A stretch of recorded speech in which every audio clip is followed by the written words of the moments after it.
While my daughter fought for her life in the ICU, I discovered her husband celebrating on a yacht saying, "Sarah will be gone soon, and then we'll have everything."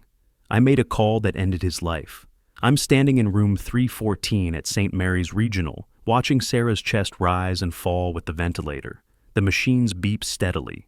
Her wedding ring catches the fluorescent light as I hold her warm hand. Brandon hasn't been here in 3 days, but I know exactly where he is because his girlfriend Jessica posted it all over Instagram. The champagne photos, the sunset selfies, the woman in the red bikini lounging on a $47,000 yacht rental at Marina Bay, while my daughter's brain swells from traumatic injury. What Brandon doesn't know is that I'm not just some grieving father sitting helplessly by his daughter's bedside. I'm William Fletcher, retired family court judge with 30 years of experience dismantling liars and protecting families from predators.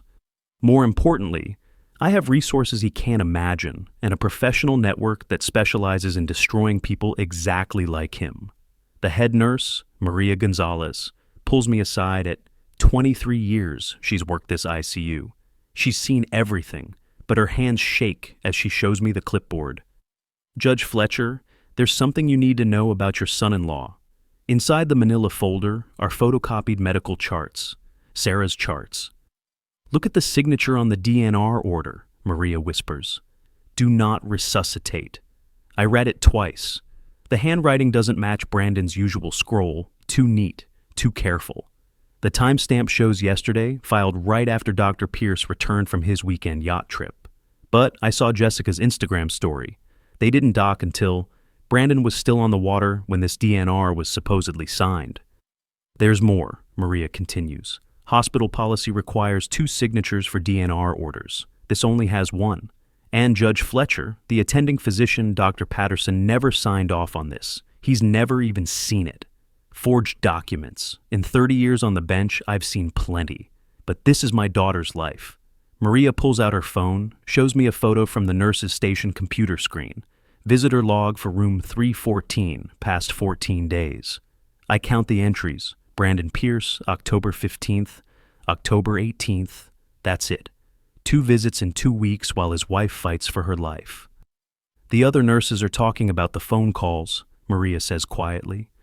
"Dr. Pierce has been calling insurance companies daily, asking about life insurance policies and death benefits. He thinks we don't hear him in the consultation room, but the walls are thin. $2.3 million. Sarah's life insurance policy. I remember when she bought it 18 months ago. Brandon insisted on the amount. "We need to protect our future," he'd said. My phone buzzes. Text message from Brandon.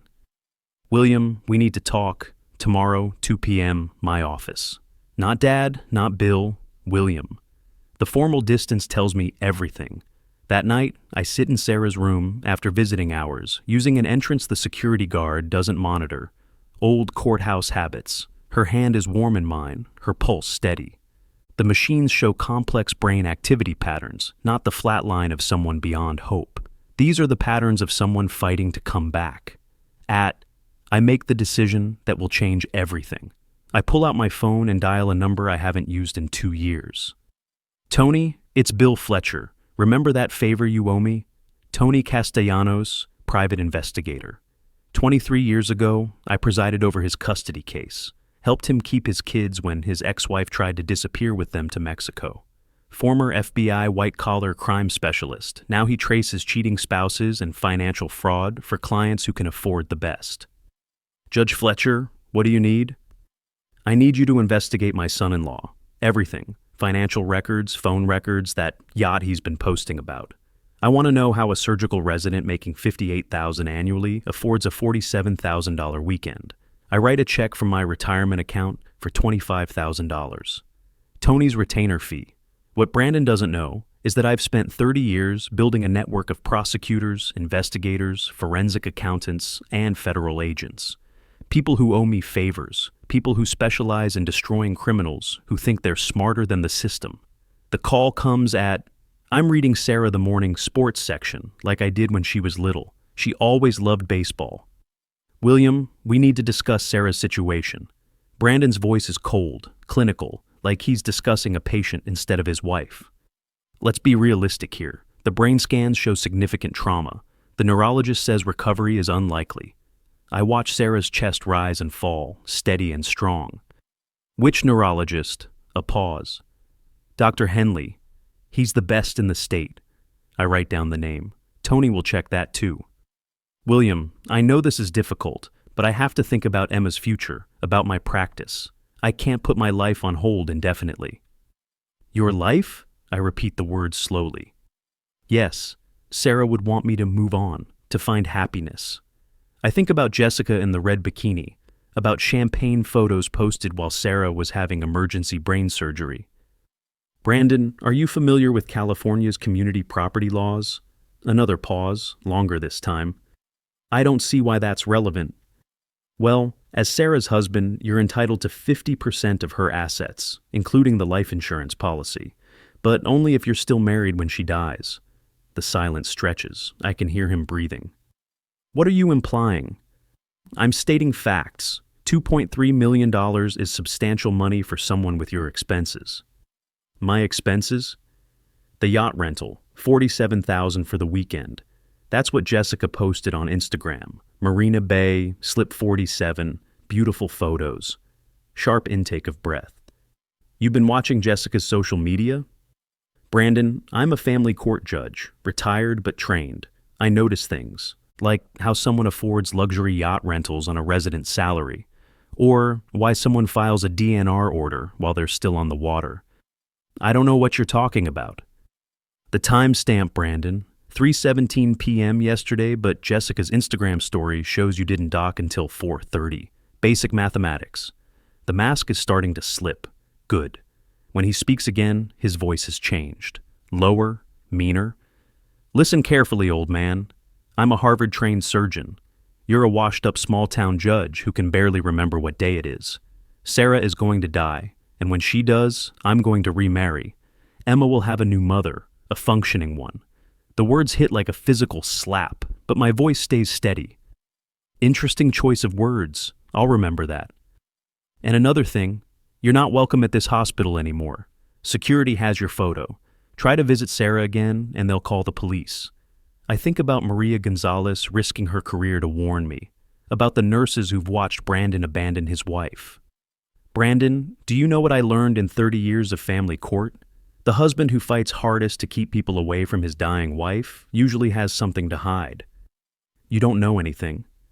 I know Jessica's real name is Jessica Valdez, 26 years old, works at Coastal Medical Billing, the same company that handles your hospital's insurance claims.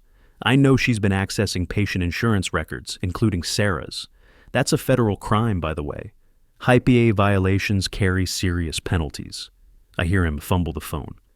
I know you've taken Jessica to Les Bernardins 47 times in the past 18 months. Average cost per meal, $430. That's $20,000 in restaurant bills alone on a resident's salary. My voice drops to a whisper. And I know you've been planning this for 3 years, Brandon, since the day Sarah increased her life insurance policy. The line goes quiet. I can hear his breathing, fast and shallow. You have no proof. Not yet. I call Tony Castellanos. How fast can you get me financial records for Dr. Brandon Pierce? Credit cards, bank statements, property records. Give me 24 hours. Make it 12. Tony's preliminary report lands in my email at... I read it by the blue light of Sarah's monitors, her hand warm in mine. Brandon Pierce, age 38, Harvard medical class of 2012, surgical resident at St. Mary's Regional. Annual salary, $58,000. Expenses in the past 6 months, $127,000. The math doesn't work. Yacht rentals, $47,000. Jewelry purchases at Cartier, $23,000, all for Jessica Valdez. Dinners at Le Bernardin, 47 visits totaling $20,340. A Patek Philippe watch, $18,000. I remember seeing it on his wrist, the nervous tapping when he'd visit Sarah. But here's where it gets interesting. Brandon's been accessing Sarah's financial accounts, not just joint accounts, but her individual investment portfolio from her father's estate, her trust fund. $340,000 withdrawn in the past 4 months. Small amounts, nothing that would trigger bank alerts, but steady, systematic theft. I think about Sarah at age 8, pigtails flying as she ran toward me after school. Daddy, guess what I learned today? Always curious, always trusting. She trusted Brandon. There's something else in Tony's report that makes my blood freeze. Life insurance inquiry records. Brandon has been calling Mutual of California every week for the past month. Same questions every time. What documentation is required for death benefit claims? How quickly are payments processed? Can claims be expedited in cases of medical emergency? He's not just planning Sarah's death. He's timing it. I drive home. Haven't been there in 4 days. I go to my study and pull out the file cabinet. 3rd drawer, back left corner. The manila folder I haven't touched in 2 years. My retirement savings, $847,000. Careful investments over 30 years. I write another check for $50,000. Tony Castellanos gets a raise. Then I call my attorney, Janet Brennan. We've known each other 25 years. She handled my wife's estate when she died. Bill, it's 4 a.m. Janet, I need you to file an emergency petition, temporary guardianship of my granddaughter. I have reason to believe she's in danger. I tell her about the forged DNR, the insurance calls, the financial theft, Brandon's threats to take Emma away from me. My God, Bill, are you sure about this? Janet, I've spent 30 years watching bad people hurt good families. I'm not going to let it happen to mine. What do you need? Full financial investigation, forensic accounting. I want every penny Brandon has stolen, every lie he's told, every law he's broken documented. That's expensive, Bill. I think about Sarah's trust fund, the money Brandon has been stealing to buy jewelry for his mistress. Money isn't the issue. Dr. Rebecca Hoffman arrives at Sharp. Forensic accountant, 22 years with the FBI's Financial Crimes Unit before going private. Janet recommended her. We're sitting in my study, coffee growing cold, Sarah's high school graduation photo smiling at us from the mantel. Judge Fletcher, I've reviewed the preliminary materials your investigator provided. Your son-in-law is either incredibly stupid or incredibly arrogant. Possibly both. She opens her laptop. Spreadsheets fill the screen, numbers I recognize from Sarah's bank statements. He's been systematic, small withdrawals from joint accounts, nothing over $10,000 to avoid federal reporting requirements. But he made a crucial mistake. He used his hospital ID to access the transfers. Every transaction has a digital fingerprint, timestamps, IP addresses, location data. She clicks to another screen. October 8th, 2:47 p.m., withdrew $8,500 from Sarah's trust fund. Hospital records show he was in surgery at that exact time, performing an appendectomy on a 12-year-old. Impossible to be in 2 places at once. More importantly, the withdrawals correlate perfectly with his expenses. October 9th, he spent $8,200 at Cartier, buying Jessica Valdez a diamond tennis bracelet. Dr. Hoffman shows me the receipt.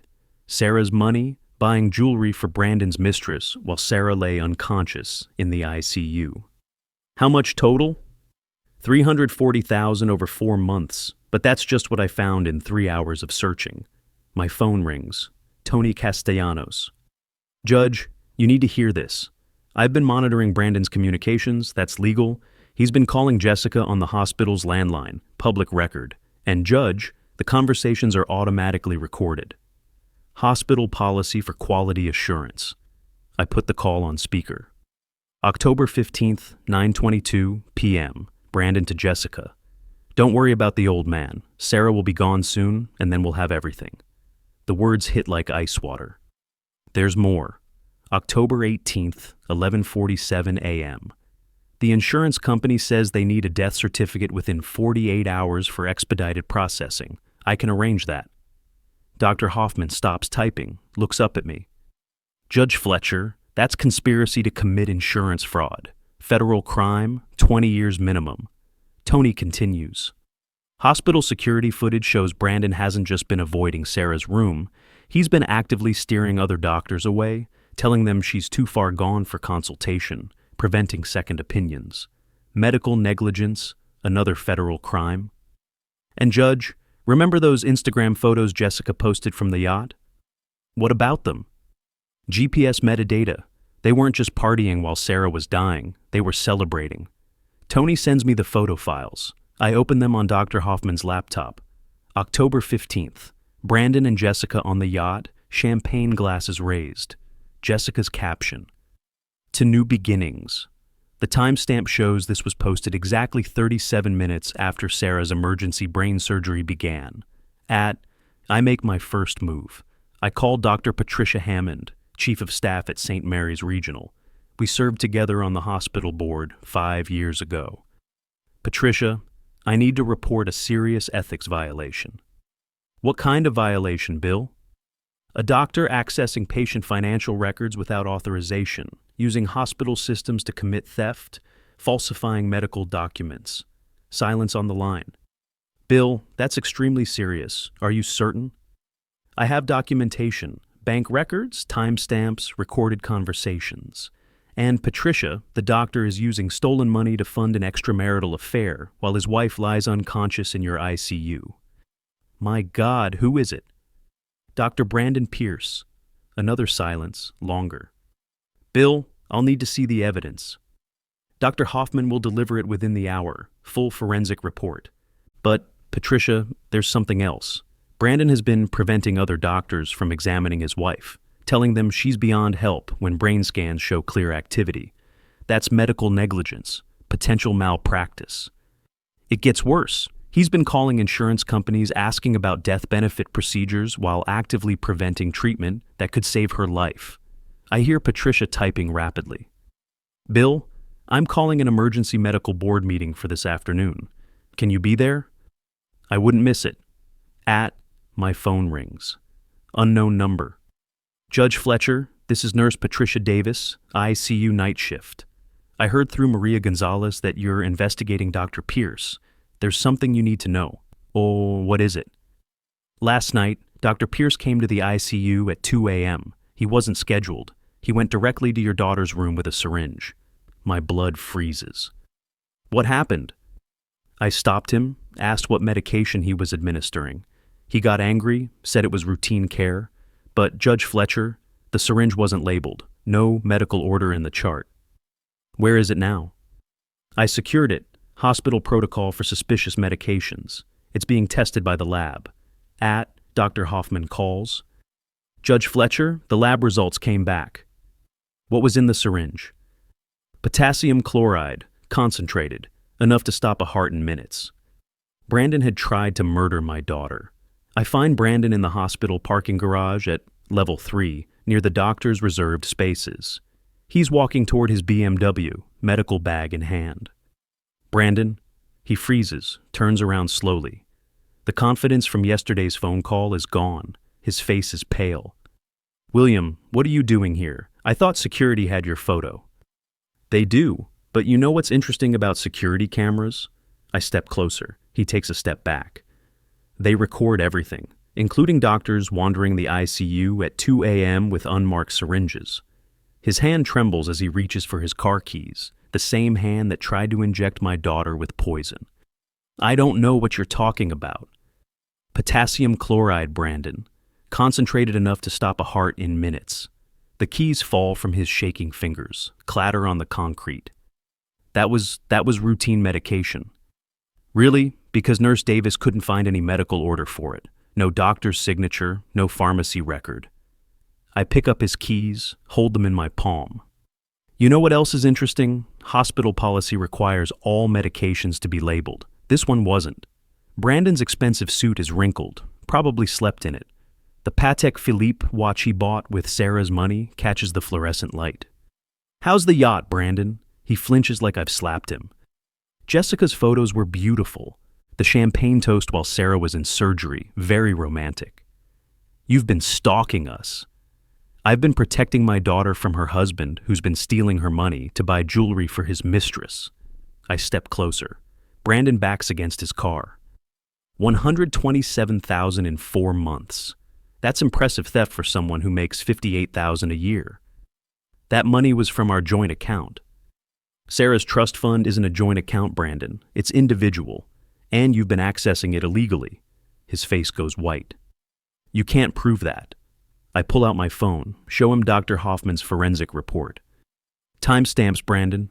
You withdrew 8,500 on October 8th at 2:47 p.m., but hospital records show you were in surgery. Appendectomy on a 12-year-old. He stares at the screen. Unless you've learned to be in two places at once, that's computer fraud, federal crime. What do you want? The same question from yesterday's phone call, but now his voice is different, smaller. I want you to confess. To what? Attempted murder, insurance fraud, theft, medical negligence. Take your pick. Brandon looks around the parking garage, empty except for us. No witnesses to his humiliation. You're insane. Am I? Because Dr. Hammond called an emergency medical board meeting for 3 p.m. today. They want to discuss your extracurricular activities. His hands are shaking so hard he can't hold his coffee cup steady. They can't do that without evidence. Evidence? I hand him his car keys. Brandon, I have bank records showing you stole $340,000, recorded phone calls where you discussed killing Sarah for insurance money, hospital footage of you trying to inject her with poison. But here's what really interests me. Jessica's Instagram account has been deleted. Her apartment lease was terminated yesterday, and she called in sick to work this morning. Brandon's mouth opens, closes, no sound comes out. Funny thing about accomplices, Brandon, when things get hot, they run. Jessica wouldn't. She loves me. She loves your money, Sarah's money, but now that the FBI is involved, she's probably somewhere with no extradition treaty. I turn to walk away, then pause. Oh, and Brandon? Emma won't be needing a new stepmother because you won't be around to provide one.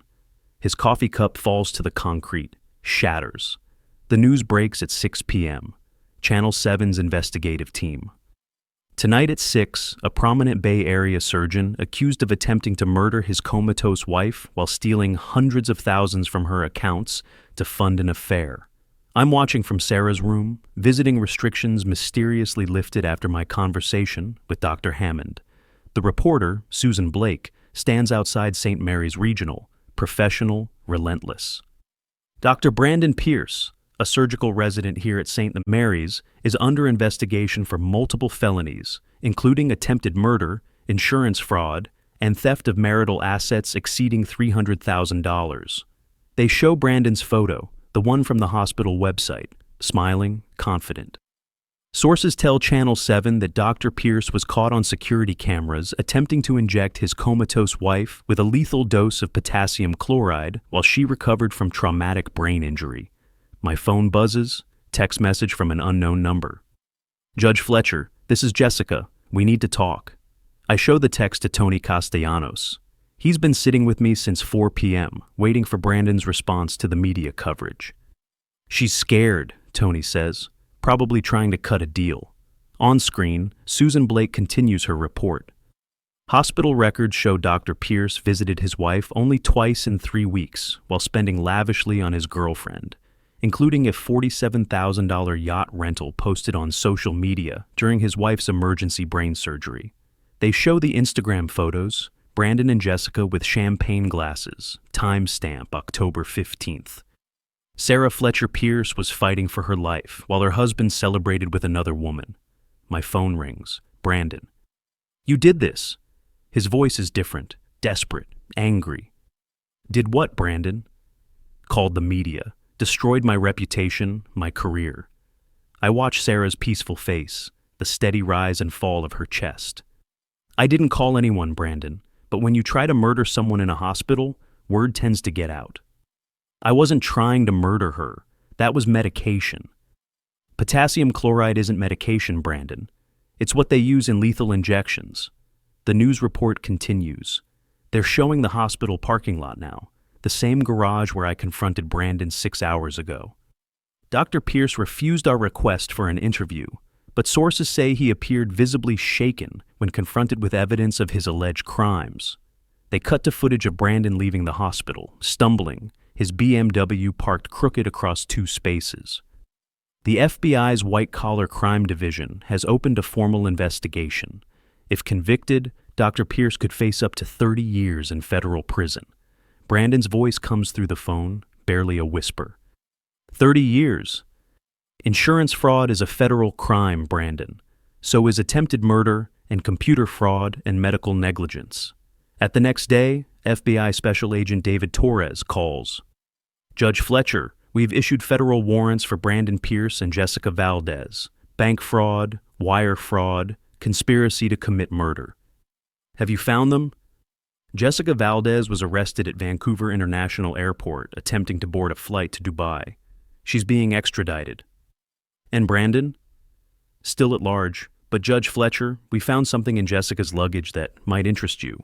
A laptop computer with detailed records of the insurance fraud scheme. Email conversations planning your daughter's murder. And Judge Fletcher? Time-stamped photographs of them celebrating what they called the successful accident the night Sarah was injured. They had documented their own crimes. The courtroom is packed, standing room only. I haven't seen this much public interest since the Peterson murder trial in 2018. Department 12, Riverside County Family Court. The same courtroom where I presided for 15 years. Now I'm sitting at the petitioner's table, fighting for my granddaughter's future. Judge Rebecca Taylor presides. Sharp, fair. I trained her when she was a junior prosecutor. Brandon sits across the aisle with his attorney, Marcus Klein. Expensive suit, but Klein looks nervous. He's been handed an impossible case.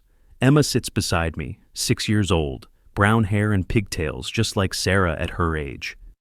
Is Mommy going to be okay, Grandpa? Yes, sweetheart. Mommy's going to be fine. Judge Taylor calls the session to order.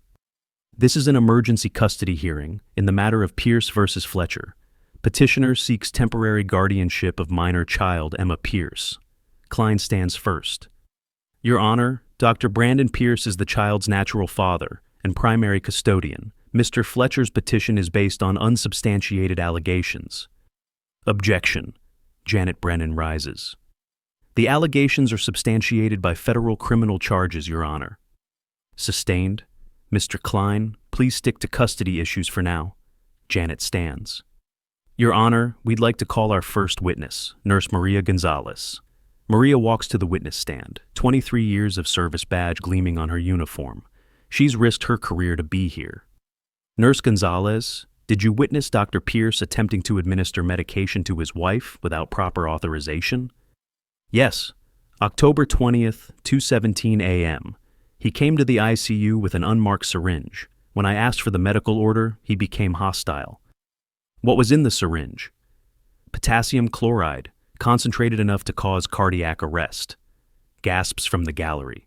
Brandon stares at the table. In your professional opinion, would this medication have killed Sarah Pierce? Without question. Janet continues.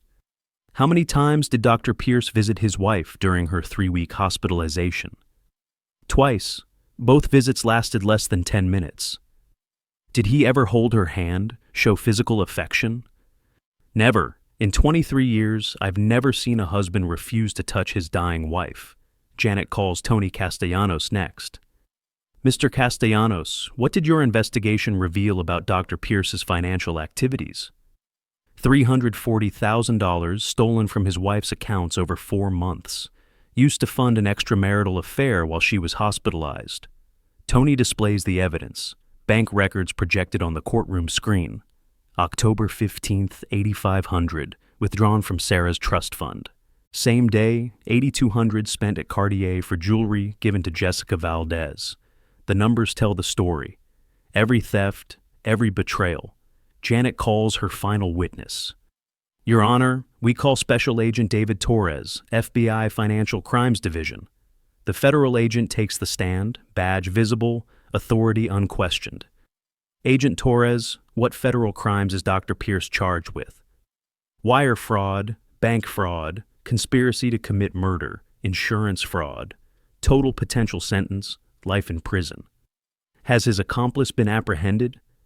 Jessica Valdez was arrested attempting to flee the country. She's cooperating with our investigation. What did Miss Valdez reveal? Detailed records of the murder plot, including photographs celebrating what they called the successful accident the night Mrs. Pierce was injured. Brandon's head snaps up, first emotion he's shown all day. Agent Torres, was Mrs. Pierce's car accident really an accident? No. Forensic analysis shows her brake lines were deliberately severed using surgical instruments.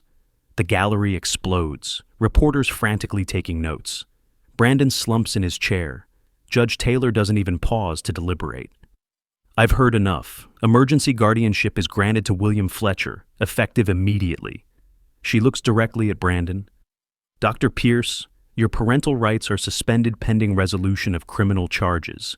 You will have no unsupervised contact with the minor child. Furthermore, all marital assets are frozen pending forensic accounting. Mr. Fletcher is appointed conservator of Sarah Pierce's estate.